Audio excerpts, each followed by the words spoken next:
अपनी एड़ी पकड़िए, दूसरे की एड़ी पकड़िए। नहीं, कमर आपको झुकना नहीं है, ऐसे इस प्रकार से पकड़िए पकड़िए, कमर सीधी हो, गर्दन सीधी हो, ऊपर देखो। फिर वापस आ जाओ। जितनी जरूरत है ये, इसमें एक जो नहीं बन रहा था अब इसमें बनने लगा, सपोर्ट मिल जाता है, अपने एड़ियों का सपोर्ट मिल जाता है। और ऊपर देखेंगे तो आपका थायराइड पॉइंट मेंटेन होता है, थायराइड भी एक्टिव होता है इससे। और किसी किसी की बार बार कहते पेट बढ़ जाता है, नाभि खिसक जाती है, वो समस्या नहीं होगी। फिर से सब लोग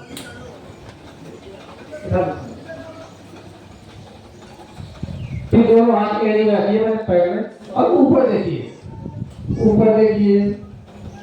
और सब लोग ऊपर देखेंगे और रुके रहेंगे। सबको अपने हिसाब से 5 सांस लेना है, ऐसी अवस्था पे 5 बार सांस लीजिए, सांस लीजिए, सांस छोड़िए, फिर लीजिए, फिर छोड़िए, फिर सांस लीजिए, फिर छोड़िए, फिर सांस लीजिए, फिर छोड़िए। तो यहाँ पर खांसी आने का मतलब कि आपका थायराइड वाला उसमें जब प्रेशर बढ़ता है तो खांसी आती है। जो भी जब भी थायराइड का असर जाएगी तो हल्की खांसी आएगी। जब खांसी आती है तो जब खांसी परमानेंट आती है तो वो भी खांसी दूर हो जाती है। और ये जो खांसी आने का सिस्टम है वो सब लोग पीते हैं, कब सीरप पीते हो, कहीं कुछ पीते हो। इस आसन करने से कफ बनता है, तो जो कफ बनता है शरीर को, कफ होता है आसन में होता है, तो थायराइड में भी हो जाएगा, तो काफी नहीं बनेगा। तो एक आसन से काफी बीमारियों को हम दूर कर सकते हैं। अब इसी आसन में पैर के बाद आप थोड़ी देर करते हैं लोग ट्रेनिंग प्राणायाम, प्राणों की स्थिति को बढ़ाना। जैसे सब लोग कहते हैं कि जब शरीर अपना बनता है तो ईश्वर सांसें जो निर्धारित होती है वो ले जाती हैं। तो सांस को हम अपने ये प्राणायाम के द्वारा बेहतर कर सकते हैं, उन प्राणों की संख्या को बढ़ा सकते हैं। जैसे कुंभक होता है, रेचक होता है, तो कुंभक और रेचक के द्वारा हम अपने सांसों की स्थिति को सुधार सकते हैं। जैसे जैसे उम्र बढ़ती है तो सांस की गति बढ़ती जाती है। और कहते हैं ना कि जब कोई रुपया पैसा या कुछ भी हो, अगर रखा हुआ है और खर्च करते रहोगे तो वो बढ़ेगा नहीं, खर्च होता जाएगा। ऐसे अपनी सांसें खर्च हो रही हैं तो प्राणायाम के माध्यम से उन सांसों को की हम बचत कर सकते हैं। कैसे?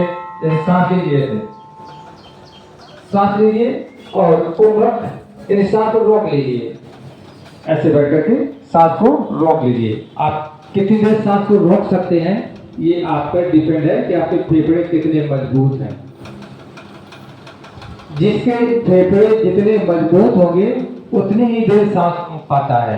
क्योंकि जब कोरोना आया था तो फेफड़ों की ही कार्य क्षमताएं बेकार हो गई थी। तो कोविड टाइम में अधिकांश लोग कब डेड होते थे, खत्म होते थे, जब फेफड़े सांस फूलते नहीं थे। तो हम गहरी सांस लें और ये एक प्रैक्टिस करें कि कितनी देर सांस को रोक पा रहे हैं। डीप ब्रीदिंग, इसके बाद फिर सांस छोड़िए। तो सब लोग आंखों को बंद करके यहाँ पर आदियोगी शिव का पर्व चल रहा है, सावन माह चल रहा है, आदियोगी शिव का पर्व है। तो हम सभी लोग आदियोगी शिव के चरणों में बैठ करके अपनी सांसों के द्वारा शिव का सुमिरन कर रहे हैं। आंखें बंद कर लीजिए और सारी चिंताएं, सारी समस्याएं सब दूर हो जाएगी जब हम सांस को आदिदेव शिव को समर्पित कर देते हैं। और वैसे भी कहते दर्शन अगर अपने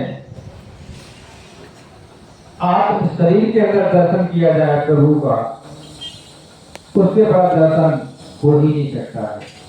तो सब लोग हम लोग बहुत ही अपने आप को धन्य समझे कि हम सबको मौका मिलता है कि आदियोगी शिव भगवान के चरणों में बैठ करके 1 घंटा योग करते हैं, ध्यान करते हैं, प्राणायाम करते हैं।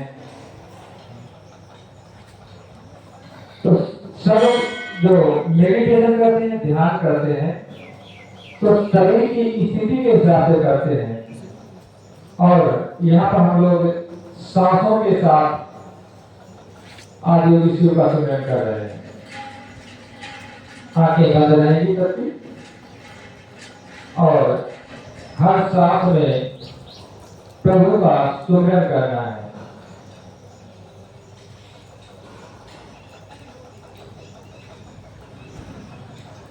हर सांस में ओम जप करना है।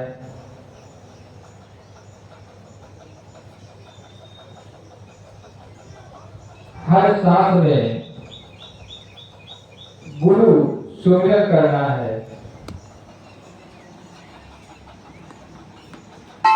हर सांस में आदियोगी शिव भगवान का दर्शन करना है।